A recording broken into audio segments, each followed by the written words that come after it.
So Yash, please tell us something about yourself. So myself, YASH KUMAR JAIN. I was born in Gwalior district of Madhya Pradesh. There I had done my primary schooling. Then I moved to Raipur. There I had done my secondary and higher secondary schooling from Kendriya Vidyalaya. I had done my graduation from in metallurgical engineering from NIT Raipur. And so some of my hobbies include playing chess, freestyle swimming, and anapanasati meditation. Okay, and what was your subject in the exam? Sir, UPSC. Optional? Sir, public administration. Public administration. Okay, okay. So I see, Yash, that you have appeared for the Forest Service exam also. Yes, sir. So, being a metallurgical engineer from a very reputed NIT, why would you, go in for the Forest Service? How does it connect? Sir, sir, the prime motive of education is not domain specific. As I've studied in NIT, it gave me attitude, and it helps me build attitude and build temperament. It helped me develop analytical skills. Apart from that, my knowledge in metallurgical engineering it suits more in forest engineering, like the knowledge of extractive metallurgy, which helps in sustainable mining practices. Like I can properly vigilance how the mining practices are going on, and how the after the mining practices how the mines are disposed of. And apart from that, the reduce, recycle, and refuse. This is the prime aim of the metallurgist, in which they transform the non useful metals into a more useful metals like alloys. So you think you'll be able to use your metallurgical skills in the forest department also? Yes, sir. So to extent, if given a chance, I can definitely use my metallurgical skills. Sir. Okay.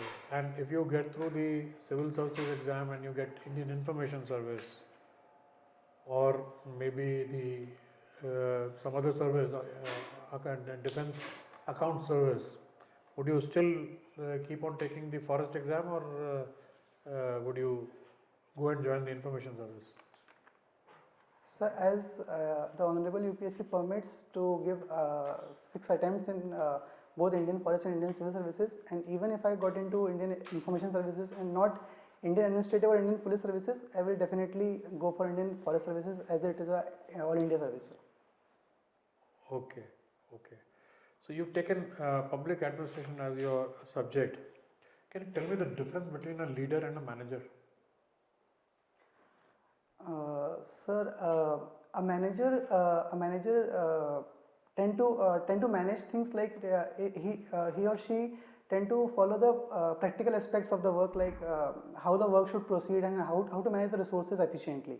While a leader thinks in a more holistic aspect, he or she designs a policy, or he or she thinks of a new steps or a new alternative to do a mechanism, or he or she may guides his or her colleagues to do a thing in a better way. This is what they do, but what are the difference institutionally? What are the differences? So institutionally, as a manager is hired for managing things efficiently, while a leader is hired for administering the organization efficiently. You hire leaders, or leaders are thrown up automatically in an organization? Sir, good leaders are those who rise from the bottom of the hierarchy, and not because they see the organization as from the stakeholder mentality, and they treat the organization in a more passionate way. Leader can be anyone. You see, a union in your company can be a leader. Union leader is a leader. Yes, sir. And when you work, if you work for the forest service, then your constable who's there, part of the association, he can be a leader. Yes, sir. But you are the forest officer, you are the manager. Yes, sir. You understand the difference between the two things? Anybody can be a leader, but a manager is an appointed Manager appointed to do a certain person task to do efficiently. a certain task properly. Okay, so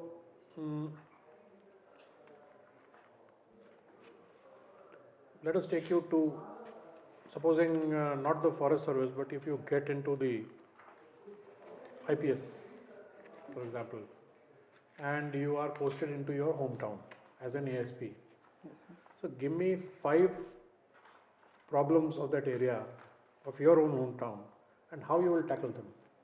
So 5 main problems of my hometown are illegal encroachment is the first. Second is huge traffic congestions, and thirdly, from administration perspective, there's huge sometimes violence erupts due to caste discrimination or some caste rigidities. So these three problems I can see from the administration perspective. And being an ASP of my district, so for tackling the problem of traffic congestion, I can take the use of ICT, Information Communication Technology, and work on the lines of as Mysore administration has done, that they have developed, they have installed CCTV cameras. They have also installed threshold cameras to detect the overspeeding of vehicles.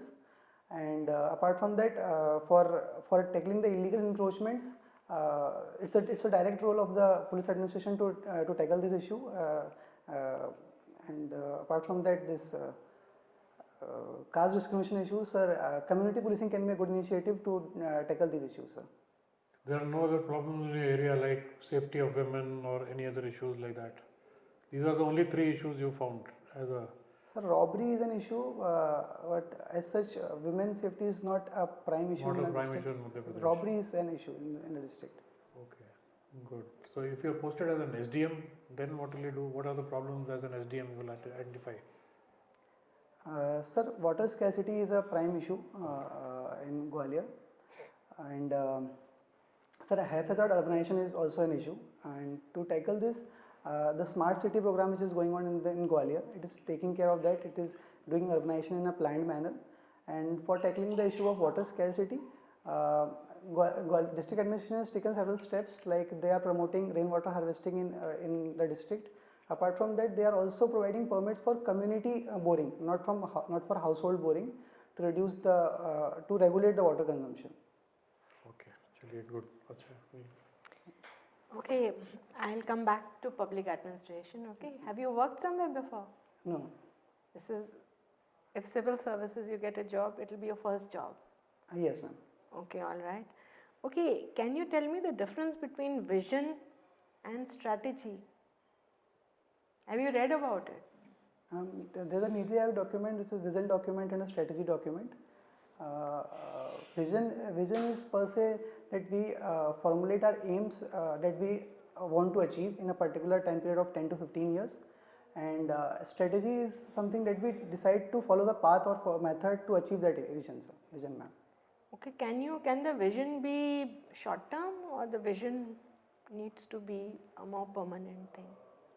Ma'am, vision is particularly for more than 10 years, more than 10-15 years. Can you ascribe a time limit to it? Not particularly, ma'am. It's depend on the person in the organization that what's their vision, what's their aim for the organization. Okay, all right. Let's move to a bit to economics. Budget is coming. When is your interview? Ma'am, it's not yet declared. Not yet declared. Okay, you got time. You tell me about fiscal policy, monetary policy. You know what's fiscal policy, what's monetary policy? Yes, ma'am. Fiscal policy is the policy formulated by the government for regulating the macroeconomic indicators of the government, like fiscal deficit and current account deficit, these things. Any idea how much is the fiscal deficit? I mean, 6.4% currently. Okay, we'll come back to it. You tell me. And monetary policy is formulated by the Monetary Policy Committee for regulating the aspects like repo rate, reverse repo rate, and MCLR. So, what are the sources of revenue for the government? Ma'am, majorly the sources of revenue for the government is indirect taxes coming from GST, direct tax, indirect taxes coming from GST, direct taxes from income tax and from corporate tax, and apart from that, the fees coming from fees and fines are coming from these. Is there any other source also that government can have for revenue? Cess and surcharges is a source for revenue for the government. One-time type of revenues? Disinvestment? Transfer payment is a one-time sort of. Even disinvestment? No? Yes, disinvestment. Never mind. And okay, given to you, you know, you are the finance minister and you have to have a budget outlay. Now we come to the expenditure side. Which is the area you would want to have a higher outlay on? Name one. Ma'am, my prime focus areas would be health, education, and capital expenditure for infrastructure creation, as it will tend to promote my growth prospects in a better way and help me achieve my vision in a better manner. Now let's come down to be a little more specific. Let's say it's education, okay? So how much would you like to, you know, how would you like to raise the outlay? I mean, education, I would invest more on the technical upgradation of the schools, like incorporating digital education like EduTabs in schools, and also promoting vocational training. And apart from that, I can also incorporate the Delhi model, like they are using the Delhi entrepreneurship curriculum as well as the Delhi Business Blasters program. These things can be incorporated and investment can be done in these sectors to promote the employability of the students. Any thoughts about new education policy? Yes, ma'am. New education policy promotes the research orientation in schools and colleges, and also vocational training. What about the rewriting of certain textbooks? What's your thought on it? Advantage, disadvantage, one disadvantage. Ma'am, history is something which history has many perspectives. It's just the one who agrees to it. So rewriting of textbooks should not be done in a way that it hampers justice or it hampers one community or the other. Rewriting of text can be done if there is something mistake or some error in the earlier textbooks. So yes, if it's done for a better, it's very well welcome. Okay, all right. Thank you. Yash, you are a chess player also. Yes, Recently, there was a news item about India's amongst the youngest grandmasters. Do you know anything about that? Ma'am, R. Pragnananda? Pardon? R. Pragnananda? No, just recently, 6th January, there was a news item. Ma'am, new grandmaster mein? 79th grandmaster, 16-year-old Pranesh. Costa Banerjee. Costa Banerjee was before that. 78th grandmaster. 78th. The 79th one is just been declared, no? Sorry, ma'am. It doesn't matter. So you're, just by the way, since chess is your, your Yes. activity and you've played chess, so I thought you should know. Anyway, moving away from that, we were talking about disinvestment and policy outlay, etc. Financial outlay, etc. for different things. We have a Make in India program, ease of doing business in India. Yes. What are your views on that? Is it a good thing? Is it a bad thing? And what should be done? Ma'am, considering India's potential for high manufacturing and service sector growth, it's very well suited for India's current growth prospect that we invest in Make in India as an ease of doing business, seeing our huge skilled labor availability and land availability, and apart from that, all the state governments are also exploring new avenues for growth in manufacturing and services sector. So investing in Make in India by promoting the local industries, local MSME industries. So what is holding us back? What is holding India back then? If everybody is doing it, why is it not happening? Has it happened, you think? It's going on, but it's happening in a slow pace. Why? Ma'am, the prime reasons are... why is foreign investment not coming in as it should? It's coming in, but as it should. Ma'am, this regulatory clearances is the major hurdle that foreign investments are not coming as much as in high quantity. And apart from that, the So if you are in, you are appointed in the finance ministry, for instance, at the undersecretary, deputy secretary level, and you have to formulate or do something about making, for ease of business in India, what would you like to focus on? What do you think should be the area of focus? Because what do foreign investors want when they come to any country, or particularly to India? What do they want? Ma'am, when foreign investors come to India, they want or to any country, and particularly to India? Yeah. and they want swift regulatory clearances. Apart from that, they need capital like land and money. Money they are getting with them. They need land to establish their companies. Apart from that, they also need uh,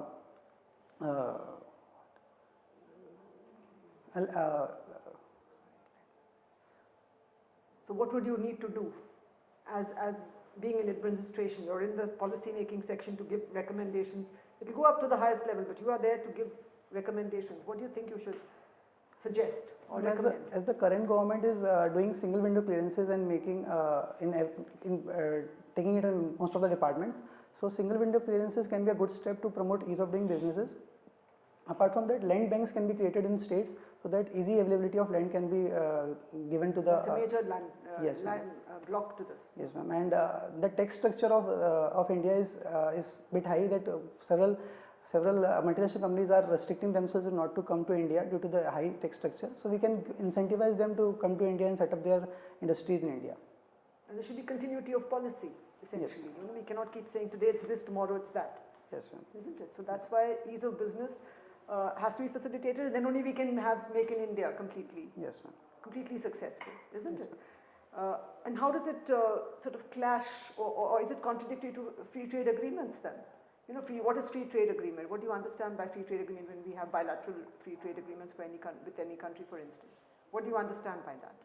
Ma'am, free trade agreement is agreement between bilateral agreement between two countries, in which we tend to identify some products and we tend to reduce the tax rate to below 5%, so that it can be easily Or even zero.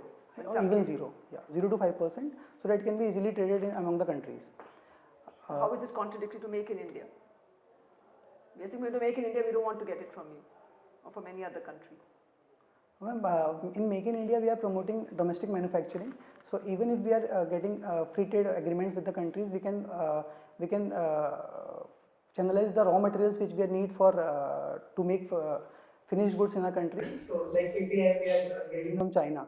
So this is a major detriment to our pharmaceutical industry. So if we can have a free trade agreement with China on API, then it will be a great boost to our pharmaceutical industry.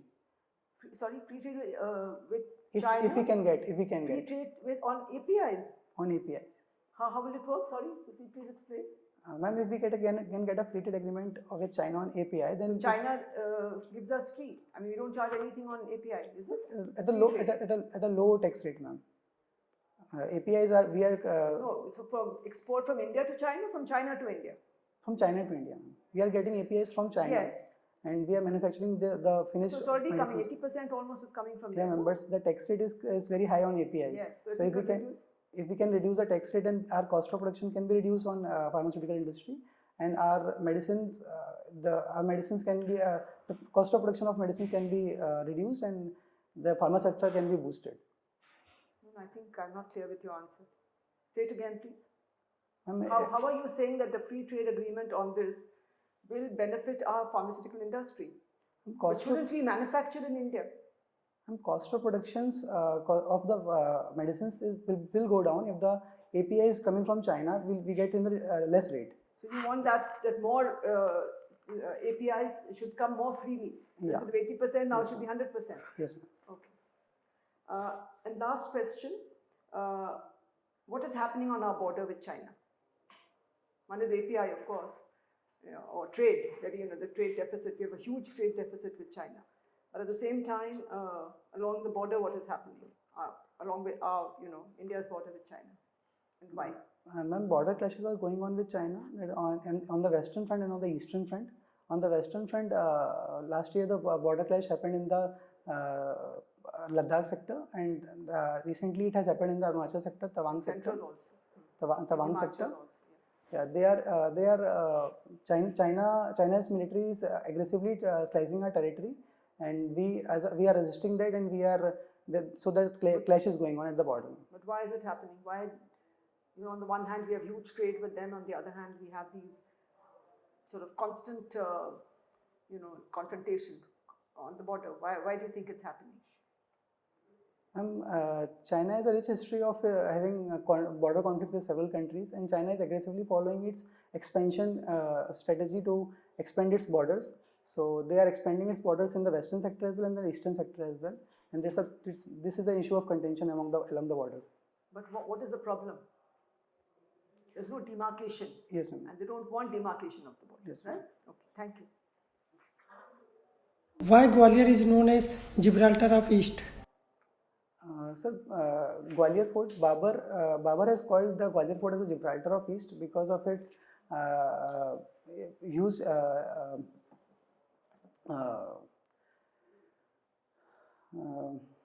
sir, when we see the Gwalior from the Gwalior Fort, it gives very good aesthetic presence, and due to this, Babur has termed the Gwalior Fort as the Gibraltar of East.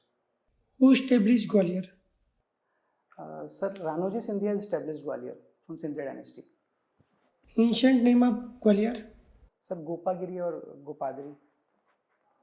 Difference between Bagi, Daku and Daket? So Bagi is a term used by Dakets for themselves.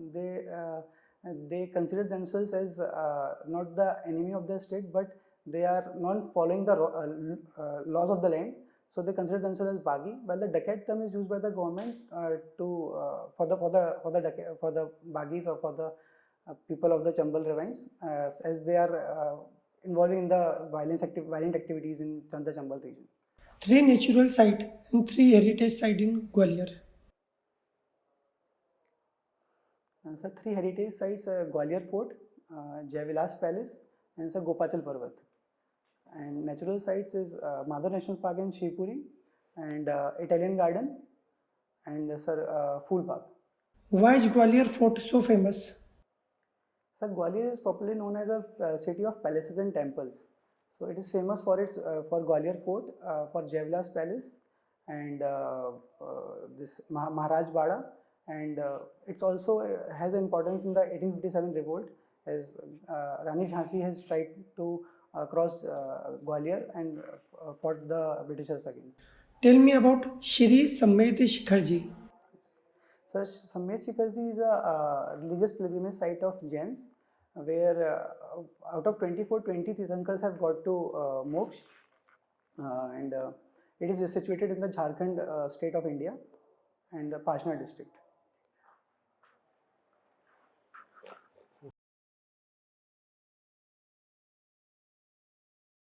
Okay, Yash, your formal interview is over.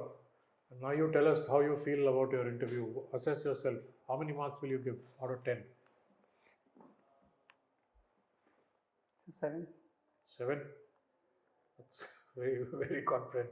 UPSC very rarely gives you 7. You know, they stay between 40 and 65. Okay.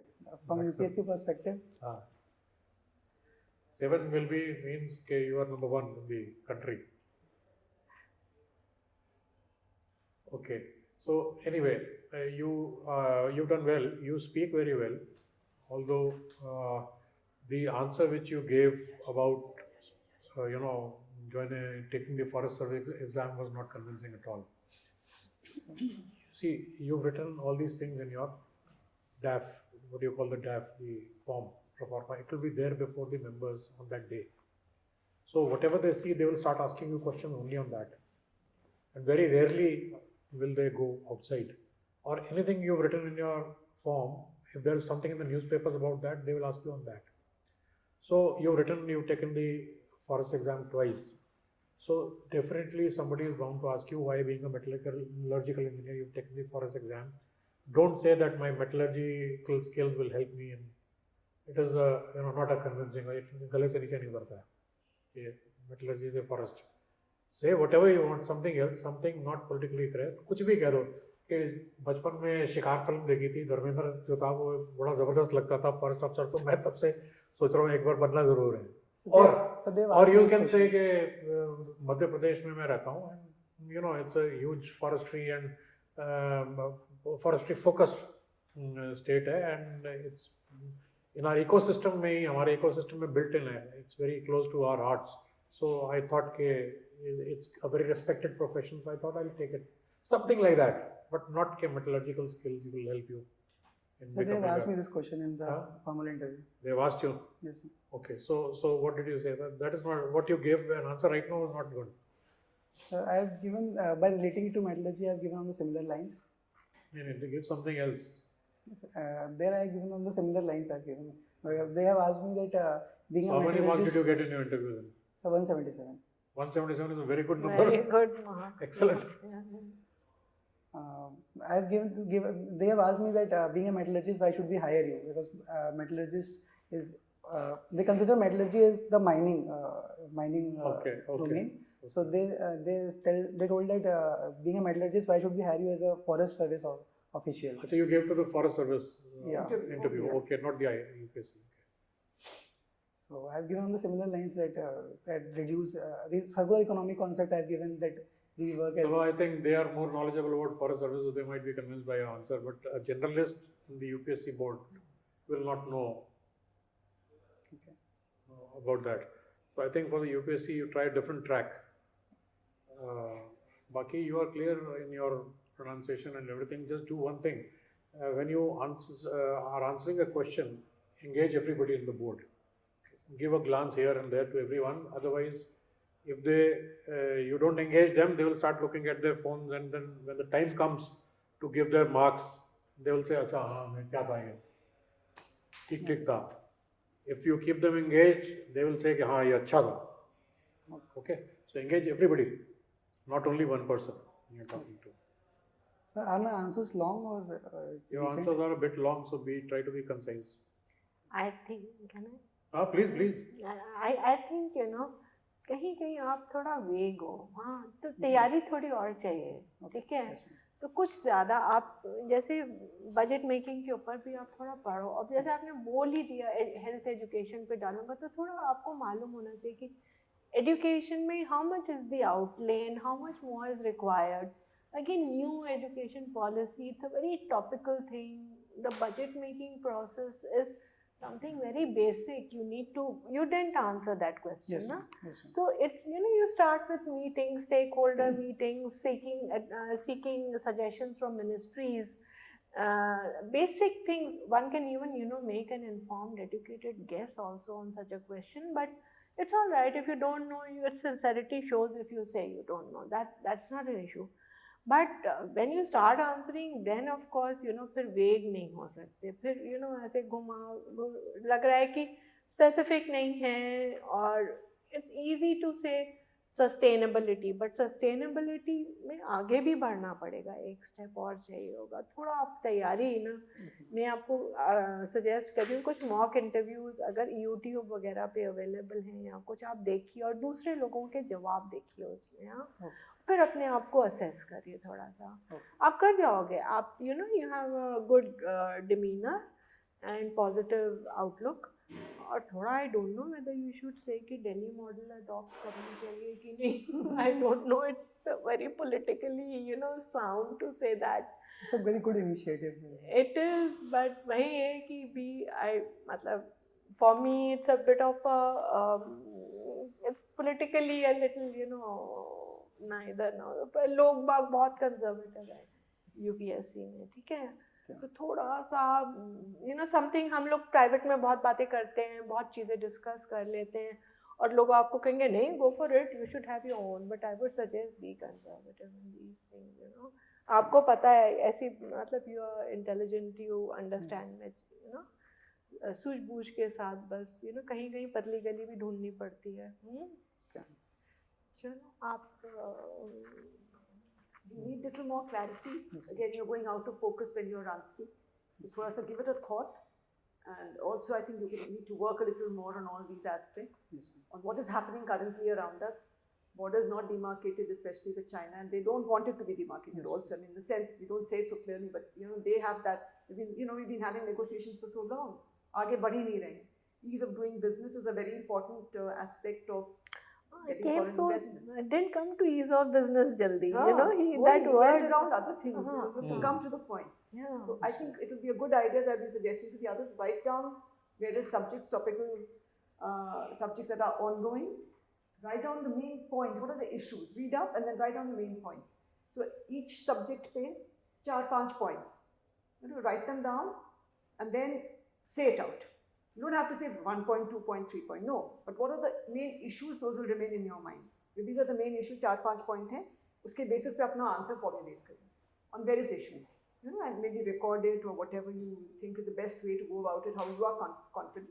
It will help you to focus your thoughts on any subject or current जो आजकल paper में आ रहा है उसके ऊपर भी, you know, China के साथ वाटर वॉर्स हो रहे हैं, नेबर में क्या हो रहा है, क्वाड G20 आजकल बहुत टॉपिकल है, तो G20 पे भी कोई पूछ सकता है आपसे. So all these issues you need to, and we are the current president of India's current president of G20 पे जरूर आ सकता है. You know, keep all aspects in mind.